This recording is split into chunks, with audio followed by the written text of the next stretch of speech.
Official secret act के हवाले से बात कर रहे हैं और आपके कम से कम इतने अल्फाज मुझे सुनाई दिए कि बिल पढ़ा है कि नहीं पढ़ा। जी जी जी। बिल जैसा कि आपने बताया अभी तक किसी के पास भी नहीं है, सेनेटर्स के पास भी नहीं है, अरकान पार्लियामान के पास भी नहीं है, तो ज़ाहिर है हमारे पास भी वो मौजूद नहीं है। मैंने तो रिपोर्टर्स के साथ बातचीत की है, कुछ पार्लियामेंटेरियंस के साथ बातचीत की है, उनसे पूछा है कि इस बिल के जो सेलिएंट फीचर्स हैं, फिर ख़ासतौर पे आपको पता होगा प्रोसीजर के कौमी असम्बली में जाता है तो उससे पहले कमेटियों में जाता है, सेनेट में आने से पहले कमेटियों में जाता है, तो वहाँ पर ये रहा है।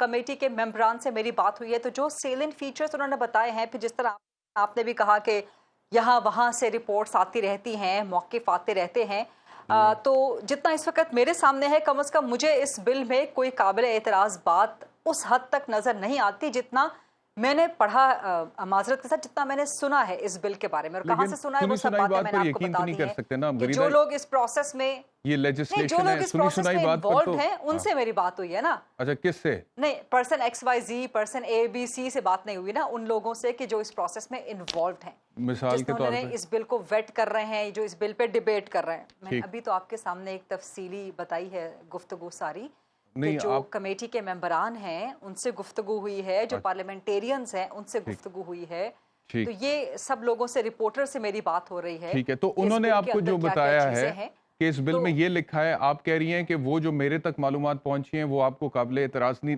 लग रही हैं, तो क्या लिखा है, वो क्या मालूमात है जो आप तक पहुंचे जो आपको काबिल एतराज़ नहीं लग रही? मिसाल के तौर पे इसमें कुछ चीज़ें एक्सप्लेन कर दी गई हैं, कुछ चीज़ें एक्सपैंड कर दी गई हैं। एक तो ये अवाम को बताना बड़ा ज़रूरी है कि 1923 का ये एक कानून है आपका, ऑफिशियल सीक्रेट एक्ट का।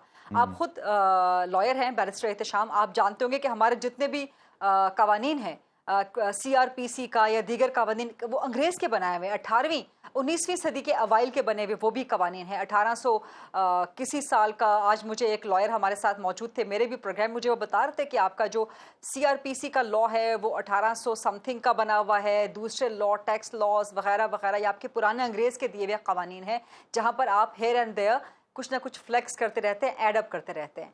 तो coming back to this official secret act, ये आपका 1923 का कानून है। 1923 में जो रियासत के मामलात थे वो कुछ और हुआ करते थे, और ये भी आपका अंग्रेज़ का बनाया हुआ बरतानिया का कानून है जो आपने यहाँ पर कॉपी एंड पेस्ट कर लिया था, अभी तक आपके पास वो चल रहा है, बरतानवी राज का। अब जाहिर है डिजिटल चीज़ें तो नहीं थी 1923 में, ये एस्पियोनाज के या ऑफिशियल सीक्रेट एक्ट्स डिस्क्लोज करने के या डिजिटल इंटरफेरेंस के वो तरीके तो नहीं थे। फॉर एग्जांपल अभी इसराइल ने जो एक पैगासस सॉफ्टवेयर इन्वेंट कर लिया था, जिसमें साबिक वज़ीर आज़म चेयरमैन PTI की गुफ्तगू भी उन्होंने टैप कर ली थी, उनके फ़ोन तक में इन्फिल्ट्रेट कर लिया था। तो इसको आप 1923 के कानून के तहत कैसे रोकेंगे?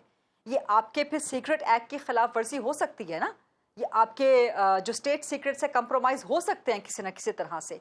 फिर वज़ीर आज़म शहबाज शरीफ की गुफ्तगू काबीना के अंदर की जो लीक हो गई थी, अब ये सारे डिजिटल मामलात, ये सारी डिजिटल अप्लायंसेज ये 1923 में तो नहीं थी।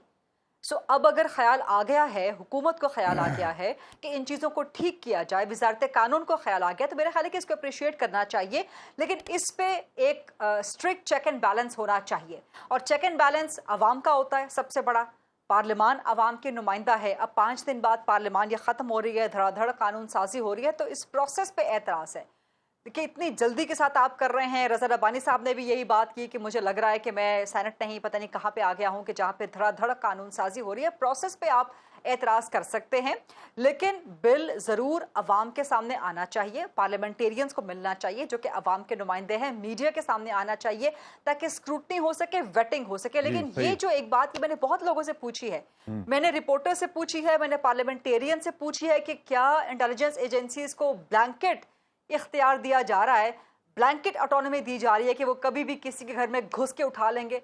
ऐसा नहीं है, कि मुझे पार्लियामेंटेरियंस की तरफ से बताया गया है, जो कि और उसके बाद मैं शेफ साहब की तरफ जाता हूं। आपने कहा कि ऐसा नहीं है, ये बिल का ड्राफ्ट शेयर क्यों नहीं किया जा रहा मीडिया से? अगर इसमें कोई ऐसी बात नहीं है और ये सामने आ जाना चाहिए और अच्छी बातें हैं, इसको लॉ को अपडेट करने की एक काविश है और डिजिटल एस्पियोनाज को भी ये काउंटर करने के लिए लाया जा रहा है, और इसका इतलाक तमाम लोगों पे भी नहीं होता, ख़ास लोगों पे होता है जो जासूसी या जासूसी से मुतल्लिक कार्रवाइयों से रिलेटेड होते हैं। तो why not share it with the people, with at least the parliamentarians और विद एटलीस्ट द मीडिया जिसने इसके ऊपर बात करनी? शेयर क्यों नहीं हुआ ये अभी तक? نہیں، یہ سوال آپ کو مجھ سے نہیں کرنا چاہیے. نہیں، میں آپ کی رائے جان رہا ہوں، میں یہ نہیں کہہ رہا. میں آپ نے تھوڑی شیئر کرنا تھا غریدہ. میں نے تو ابھی آپ کو رائے دی ہے، میں نے ابھی آپ کو رائے دی ہے کہ بالکل اس رائے میں یہ جاننا چاہ رہا ہوں آپ کی کہ آپ کے خیال میں وزارت قانون نے کیوں شیئر نہیں کیا؟ یہ ہے میرا سوال. آپ کے خیال میں کیوں شیئر نہیں کر رہی اعظم نذیر طاہر صاحب؟ کیوں شیئر نہیں کر رہے؟ یہ سوال آپ کو وزارت قانون سے ہی کرنا چاہیے. میں آپ کی رائے جاننا چاہ رہا ہوں نا. آپ کو نہیں مل سکتا جب تک آپ کے پاس فیکٹس موجود نہیں ہوں گے. آپ کے پاس جب تک وزارت قانون کا جواب موجود نہیں ہوگا کہ جی ہمارا دل نہیں کیا، مثال کے طور پہ ہم نے شیئر نہیں کیا، مثال کے طور پہ ہمارے پاس پیپر نہیں تھے، مثال کے طور پہ ہمارے پاس انک نہیں تھی، مثال کے طور پہ ٹائپ رائٹر نہیں تھا، کوئی ٹائپنگ کرنے والا، مطلب مثال بہت سی مثالیں. جب تک یہ چیزیں سامنے نہ آ جائیں آپ اس پہ رائے کیسے قائم کر سکتے ہیں؟ ایک مفروضے کی بنیاد پہ جس کا جواب ہی ایگزسٹ نہیں کرتا اس پہ آپ مجھ سے رائے پوچھ رہے ہیں. میں تو گزارش کر رہی ہوں کہ یہ بل سامنے آنا چاہیے. وزارت قانون نہیں لے کر آئی، غلط کر رہی ہے. ٹھیک، اس کو لانا یہ رائے چاہیے. میں جاننا چاہ رہا تھا کہ صحیح ہے غلط کر رہی ہے.